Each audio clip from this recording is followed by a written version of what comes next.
Today online class welcome. Class 10th के बच्चों के लिए उपस्थित है वीडियो। ये पोषण के प्रकार। ये हम कल कहे थे कि पोषण के प्रकार के बारे में जानने का प्रयास करेंगे, उसी के बारे में चलते जानते हैं। देखिएगा गाइस, पोषण पोषण के प्रकार, टाइप्स ऑफ न्यूट्रिशन। जीवों में पोषण मुख्यतः निम्नलिखित दो प्रकार का होता है। पहला स्वपोषण तथा विषम पोषण। आते हैं फर्स्ट में, देखते हैं स्वपोषण या विषम पोषण या आइटोट्रॉफिक न्यूट्रिशन। इसमें देखिएगा, स्वपोषी जीव अकार्बनिक यौगिकों को अर्थात CO2 व पानी से अपना भोजन स्वयं बनाते हैं। स्वपोषी व अकार्बनिक यौगिक CO2, कार्बन डाइऑक्साइड व पानी से अपना भोजन स्वयं बनाते हैं। जैसे कुछ जीवाणु हरे पेड़ पौधे एक पोषी होते हैं अर्थात स्वतः पोषी होते हैं। ये सूर्य के प्रकाश में क्लोरोफिल की सहायता से कार्बन डाइऑक्साइड जल से कार्बोहाइड्रेट ग्लूकोज का संश्लेषण करते हैं। इस क्रिया में से ये सूर्य की गतिज ऊर्जा का रासायनिक ऊर्जा के रूप में ग्लूकोज अणुओं के अंदर स्थिरीकरण करते हैं। जो गतिज ऊर्जा गतिज ऊर्जा का रासायनिक ऊर्जा के रूप में ग्लूकोज अणुओं के अंदर स्थिरीकरण करते हैं अर्थात एकत्र करते हैं। इस क्रिया को प्रकाश संश्लेषण कहते हैं। इस क्रिया क्या कहते हैं? प्रकाश संश्लेषण कहते हैं। ये क्रिया पौधे के केवल हरे भाग व हरी पत्तियों में होती है। जैसे हम कोई पौधा लेते हैं, अभी आगे हम पौधे को दिखा रहे हैं, ये क्रियाएं जो होती पौधे केवल हरे भागों व हरी पत्तियों से प्राप्त होती। कुछ इससे रासायनिक सूत्र जानने का प्रयास करते हैं। अगर आपको ये थ्योरी नहीं याद हो पाती है या ये थोड़ा दिक्कत महसूस होती है, तो इसके द्वारा आप आसानी पूर्वक से थ्योरी पूरा लिख सकते हैं। जैसे कार्बन डाइऑक्साइड प्लस जल, जैसे हाइड्रोजन 6 है और इसका कार्बन 6 है, तो ये देखिए बैलेंस करने के बाद साधारण में अगर जानने का प्रयास करते हैं तो कार्बन डाइऑक्साइड प्लस जल दोनों की क्रिया करने के बाद सूर्य के प्रकाश की उपस्थिति में सूर्य के प्रकाश और क्लोरोफिल की उपस्थिति में ये पौधे अपना भोजन बनाते हैं। तो ये कौन से ग्लूकोज का निर्माण होता है? तो ये जैसे कार्बन डाइऑक्साइड और जल दोनों जब क्रिया करेंगे अर्थात प्रकाश संश्लेषण उपस्थिति में, तो ग्लूकोज बनेगा। क्या बनेगा? ग्लूकोज। क्योंकि कार्बन डाइऑक्साइड जल मिलकर जो है ये ग्लूकोज का निर्माण करते हैं, जिससे कहते हैं C6H12O6 का निर्माण होता है, प्लस आपका ऑक्सीजन मुक्त होती है, बाहर निकलती है, जिससे हम लोग अर्थात कुछ प्राणी, मनुष्य इत्यादि जीव जंतु क्या करते हैं? ऑक्सीजन को ग्रहण करते हैं।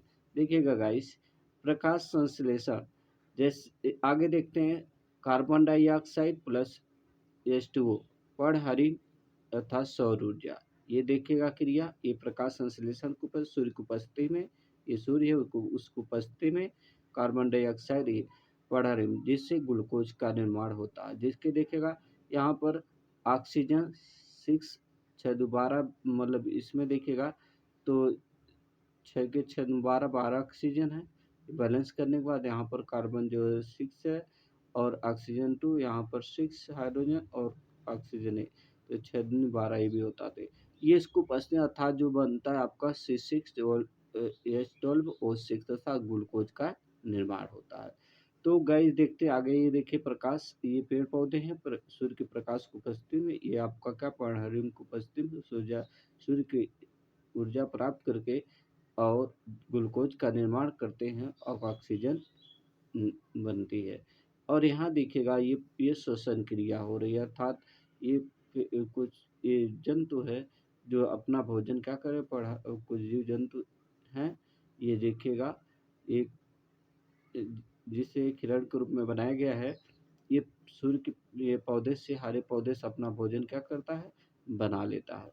तो यहाँ पर गाइस देखते हैं C6H12O6 प्लस आपकी ऑक्सीजन दोनों क्रिया करके रासायनिक रूप में परिवर्तित होकर अर्थात ग्लूकोज का निर्माण अर्थात जो है कार्बन डाइऑक्साइड इसको ये टूटेगी तो अर्थात ग्लूकोज प्लस ऑक्सीजन मिलकर ऑक्सीजन अर्थात ये कार्बन डाइऑक्साइड प्लस जल ये उसका जो पश्चात भाग है, तो ये हम क्या करें ग्लूकोज प्लस ऑक्सीजन मिलकर कार्बन डाइऑक्साइड और जल का निर्माण करते हैं अर्थात इसे किस में परिवर्तित हो जाते हैं, जो गतिज ऊर्जा को रासायनिक ऊर्जा में परिवर्तित कर देते हैं। थैंक्स गाइस, आगे देखते हैं।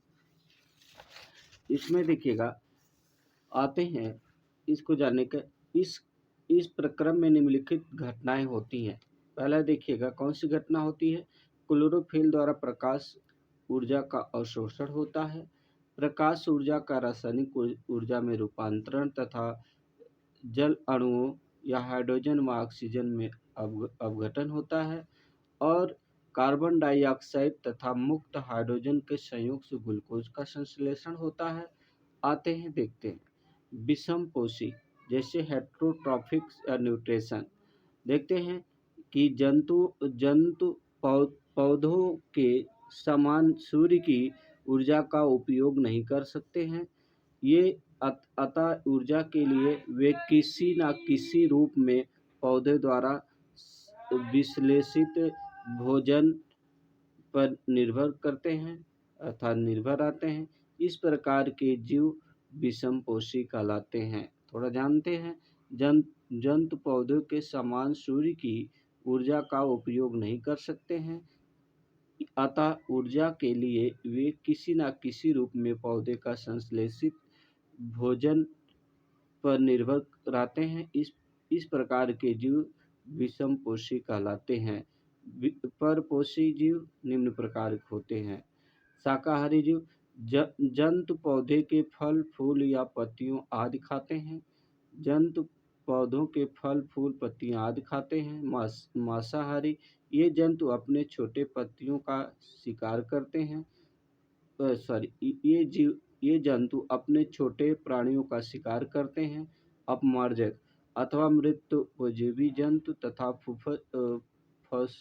फफूंद सड़े गले पौधों अथवा मृतक करते हैं, ये जिससे पोषक को हानि ये होती ये जीव परजीवी कहलाते हैं। अर्थात थोड़ा जानते हैं अपमार्जक साधारण में कहें शाकाहारी जो जीव जंतु पेड़ पौधे से या कंदमूल अपना भोजन बनाते हैं उसे शाकाहारी कहते हैं। और मांसाहारी ये अपने जो है मांसाहारी वे जीव होते हैं जो छोटे बड़े जीव जंतु पर शिकार करके अपना भोजन बनाते हैं। अपमार्जक क्या होता है, जो मृत जीव जंतुओं को अपघटन करके जो है वो सड़े गले स्थानों में विलीन कर देते हैं और उनके द्वारा वो भोजन प्राप्त करते हैं, उसे अपमार्जक कहते हैं। जैसे देखें मृतजीवी जंतु जैसे फफूंद या सड़े गले पौधे अथवा मृत करते हैं, ये पोषक को हानि होती है, ये जीव प्राणी कहलाते हैं। ठीक है, thanks sir student, like subscribe करिए, थैंक्स।